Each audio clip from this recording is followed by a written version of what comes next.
আসসালামু আলাইকুম।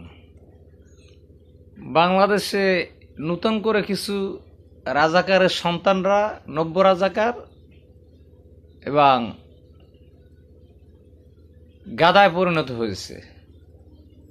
10ই নভেম্বর নূর হোসেন চত্বরে যে প্রোগ্রাম ছিল, এটা আওয়ামী লীগের একটা ফেথ বা একটা ধাঁধা ছিল।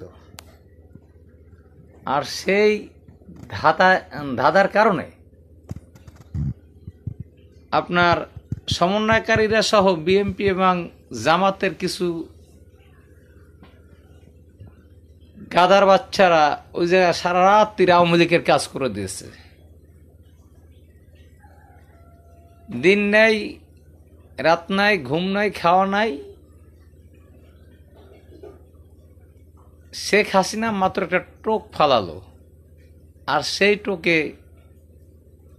টোপটা গিলে এই সমন্বয়কের বাচ্চারা নব্য রাজাকার, জঙ্গি সংগঠন জামাত, মাথা মোটা দল বিএনপি, এরা নূর হোসেনের দিবসটা তো আওয়ামী লীগের, সে যুবলীগের কর্মী ছিল, তারা পালন করে দিল।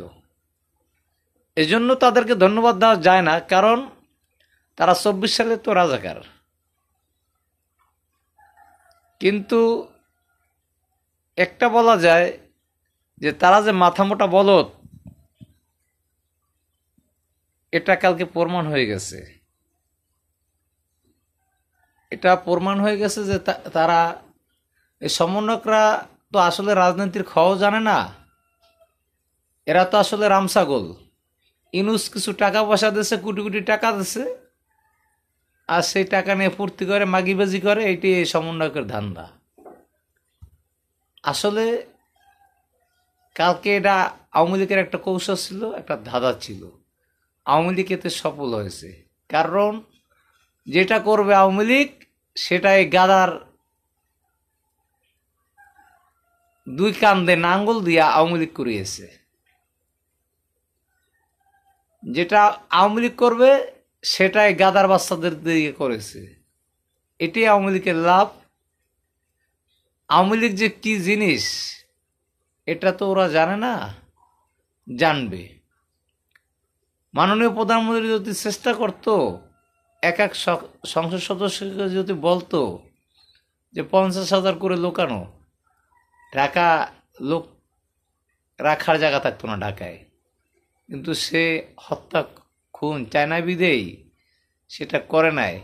গাদার বাচ্চারা মনে করেছে যে শেখ হাসিনা পালাইছে। আসলে সে পালায় নাই, তাকে সেনাপ্রধান কৌশলে সরিয়ে দিয়েছে। যাই হোক, সমন্বয়করা যে গাদা এবং রাজাকারের বাচ্চা, এতে একটু সন্দেহ নাই। এবং এদের একদিন বিচার হবে, ফাঁসি হবে, এতে একটু সন্দেহ নাই।